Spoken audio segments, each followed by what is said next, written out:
નમસ્કાર મિત્રો, engineers education ચેનલમાં આપ સૌનું સ્વાગત છે. તો મિત્રો, આજે આપણે ધોરણ 6નો વિષય ઇંગ્લિશનું યુનિટ 5 અરાઉન્ડ ધ વર્લ્ડના સ્વાધ્યાય પોથીના પ્રશ્નોના જવાબ જોઈશું. તો activity 1, listening. A. Read the story. Robinson Crusoe's discovered a footprint and answer the following question. તો બાળ મિત્રો, તમારી Robinson Crusoe discovery a footprint નામની વાર્તા છે એક્ટિવિટી 1માં એ વાંચવાની છે અને તેને આધારે અહીં આપેલ પ્રશ્નનો જવાબ લખવાના છે. તો question 1, Robinson Crusoe's ship was wrecked blank. તો option A in a storm, option B on a island, option C on the sand, option D at the mainland. તો સાચો આન્સર છે option A in a storm. Question 2. Where did Robinson see a footprint? તો Robinson saw a human footprint on the sand. Question 3. Similar words for amazed in. Option A curious, option B surprised, option C frightened અને option D approached. તો સાચો answer છે option B surprised. Question 4. Robinson called his cave palace or castle? No, castle. Question 5. Robinson lived in a cave on an island. True or false? તો આ sentence true છે. આગળ જોઈએ. Question 6. Who was longing for a company? The Robinson was longing for a company. Question listening activity 1માં B. Arrange the sentence in the correct order. તો જો અહીંયા વાક્યો જે આપેલા છે તે વાર્તાને આધારે ક્રમબદ્ધ ગોઠવવાના છે. તો પહેલાં આપણે વાક્યો જોઈશું. તો પ્રથમ આવશે કે one day Robinson was walking toward his boat.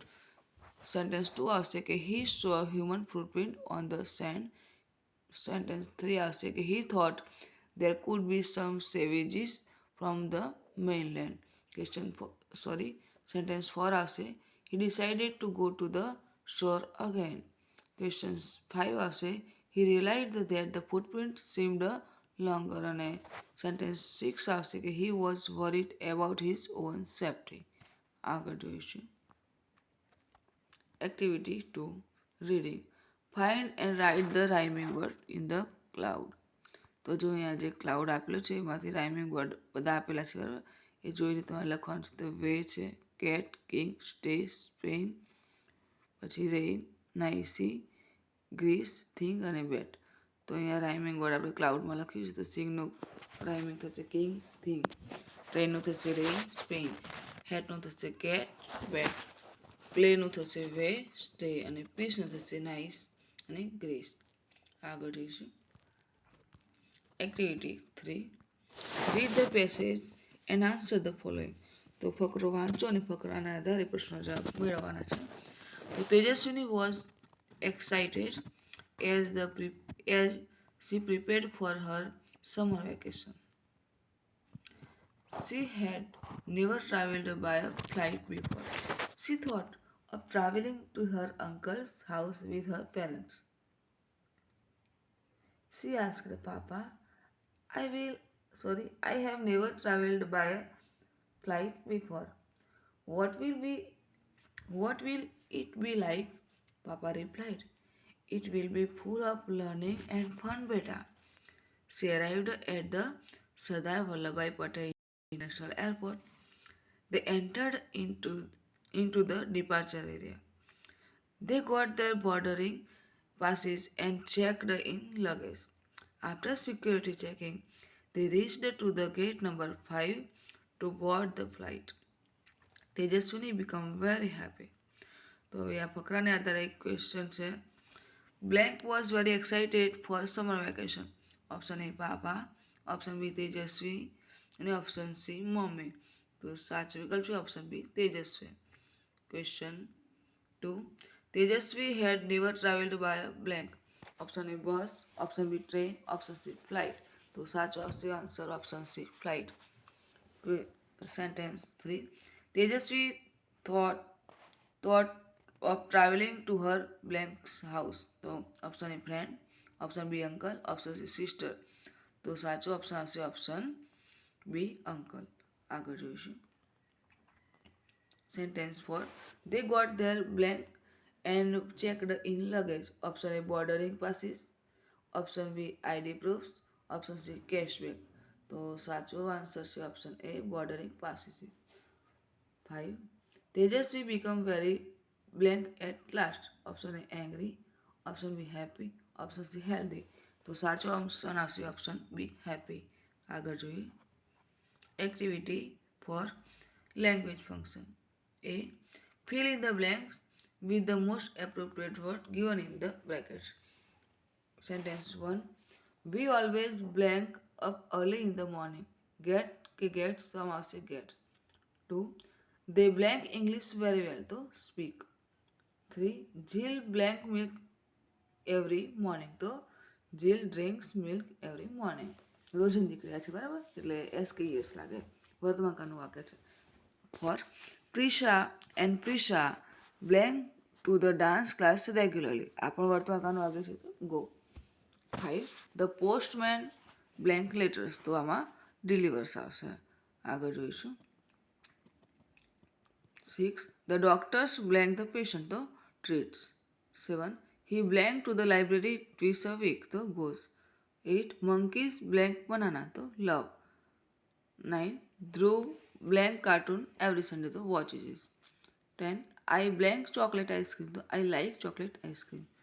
B જોઈશું. What are they doing? Tick right mark the right and the sentence that matches the picture. તો જો એ ચિત્રના આધારે તમારે સાચું વાક્ય હોય એના સામે સાચાની નિશાની કરવાની છે. તો છોકરો સાયકલ ચલાવી લે છે. તો શું સાચું વાક્ય છે કે the boy is riding a bicycle. છોકરી છે તે પેઇન્ટિંગ દોરી રહ્યો એવું લાગે છે. તો ધ ગર્લ ઇઝ પેઇન્ટિંગ. આગળ જોઈએ. ત્રીજા નંબરના ચિત્રમાં છોકરો તરી રહ્યો છે બરાબર. તો ધ બોય ઇઝ સ્વિમિંગ. છોકરી ગિટાર વગાડી રહી છે બરાબર. તો the girl is playing the guitar. પછી પાંચમા ચિત્રમાં જો છોકરો છે તે છોડવા આવી રહ્યો છે. તો the boy is planting a tree. પછી છોકરી છે તે દડો રમી રહી છે. તો the girl is playing saucer. સાતમા નંબરના ચિત્રમાં છોકરી ગાઈ રહી છે બરાબર. તો ધ ગર્લ ઇઝ સિંગિંગ. અને ચિત્ર 8 એમાં છોકરો પતંગ ચગાવી રહ્યો છે બરાબર. તો the boy is flying a kite. આગળ જોઈએ. Question C. Look at the picture, read the description and answer the following question. તો ચિત્ર જુઓ અને ફકરો વાંચો અને ત્યારબાદ એને આધારે ફકરાને આધારે ચિત્રને આધારે પ્રશ્નો જવાબ મેળવવાના છે બરાબર. તો નયન is running in the park. One boy is flying a kite. A dog is barking near the tree. Nayan's sister is sitting on a bench and reading a book. The sun is shining and the birds are singing. તો આના આધારે આપણે પ્રશ્નો જવાબ મેળવીએ. Question 1. What is Nayan doing? તો Nayan is running in the park. Question 2. What is one boy doing? તો one boy is flying a kite. 3. What are the birds doing? તો the birds are singing. 4. Where is the dog barking? તો the dog is barking near the tree. Question 5. What is Nayan's sister doing? તો Nayan's sister reading a book. આગળ જોઈએ. Question D. Frame the questions to get the underlined words as answer. તો જુઓ એક ઉદાહરણ આપેલું છે કે જે નીચે લીટી કરી છે જે શબ્દ નીચે એ જવાબ બને એ રીતે તમારે પ્રશ્ન પૂછવાનો છે. તો the children are going to school. તો પ્રશ્ન પૂછ્યો છે કે where are the children going? તો ટુ ધ સ્કૂલ બરાબર. તે વાક્ય છે કે Jill is reading a story book. તો વોટ ઇઝ જીલ રીડિંગ? તો a story book. 2. They are meeting at 9 o'clock. તો when they are meeting? તો 9 o'clock જવાબ મળે બરાબર. 3. Shreya is eating pizza. તો શું આવશે કે what is Shreya eating? તો pizza. 4. Tanvi is sitting in the park. તો where is Tanvi sitting? તો in the park. 5. Students are practicing for the school annual function. તો શું પ્રશ્ન પૂછે કે કોણ ફંક્શનની તૈયારી કર્યો છે? પ્રેક્ટિસ કર્યું છે. તો who are practising for the school annual function? તો શું જવાબ આવશે કે સ્ટુડન્ટ વિદ્યાર્થીઓ. 6. Tanvi is doing homework. So what is Tanvi doing? So homework. 7. Boys are playing in the playground. So where are boys playing? તો જવાબ મળે in the playground. 8. Krisha is preparing for the Kala Mahakumbh. Kala Mahakumbh. So who is preparing for the Kala Mahakumbh? So Krisha. Activity 5. Complete the words. તો in a school તો તમારા શબ્દો છે તે અહીંયા શબ્દ સૌ માટે એક શબ્દ જેવું કહી શકાય અહીંયા તો પૂર્ણ કરવાના છે બરાબર. આગળનો શબ્દ એક આપેલો છે અહીંયા. તો ધ પર્સન હુ ટીચીસ તો આપણને કોણ ભણાવે છે સ્કૂલમાં? તો teacher. 2. The students sit on it તો બેન્ચ. 3. વી રીડ ઇટ તો શું વાંચીએ છીએ આપણે? તો book. 4. We draw shapes using it તો પેન્સિલના વડે આપણે ડ્રો કરી શકીએ બરાબર. 5. We go there to read books to library. 6. Meal in the morning to breakfast. 7. Apple and bananas are to sugar and fruits. 8. Square and circle are to shapes. 9. Name of a season to summer. And 10. The capital of Gujarat to Gandhinagar. Activity 6 જોઈશું. Write 20 words starting with the first letter of your name from your textbook. તો જુઓ 20 શબ્દો એવા લખવાના છે તમારા નામ ઉપરથી બરાબર. તો રાઇટ યોર નેમ તો હું મારું નામ લખીશ તો અહીંયા મેં લખ્યું છે કે ધર્મિષ્ઠા બરાબર. તો ફર્સ્ટ લેટર તો ધર્મિષ્ઠાનો ફર્સ્ટ લેટર શું આવ્યું? ડી. તો ડી ઉપરથી આપણે 20 શબ્દો લખીશું. તો પ્રથમ dog, two dinner, day, door, drink, dance, dream, drive, duty, dark, deep, dear, daily, danger, dispassion, diamond, doctor, different, direction અને distance.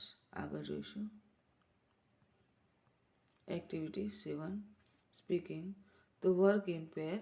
Describe the picture to your partner turn by turn. તો જો તમારે વારા પરથી તમારે તમારા મિત્રએ ચિત્રનું વર્ણન કરવાનું છે બરાબર. તો અહીંયા કર્યું છે કે Sona and Mona are swinging. Sanjay is behind the tree. Eva is skipping. Jay is on the tree. Irfan and Mahesh are on the seesaw. અને Reshma is on the slide. તો મિત્રો અહીં આપણો વિડીયો પૂર્ણ થયો. તો જો આપને મારો આ વિડીયો ગમ્યો હોય તો વિડીયોને લાઇક કરો, શેર કરો અને મારી ચેનલ એન્જિનિયર્સ એજ્યુકેશનમાં જો આપ નવા હોય અને હજુ સુધી મારી ચેનલને સબસ્ક્રાઈબ ન કરી હોય તો મારી ચેનલ એન્જિનિયર્સ એજ્યુકેશનને સબસ્ક્રાઈબ કરો અને જોતા રહો આવનાર નવા વિડીયો. મારો વિડીયો સંપૂર્ણ જોવા બદલ આપ સર્વેનો આભાર.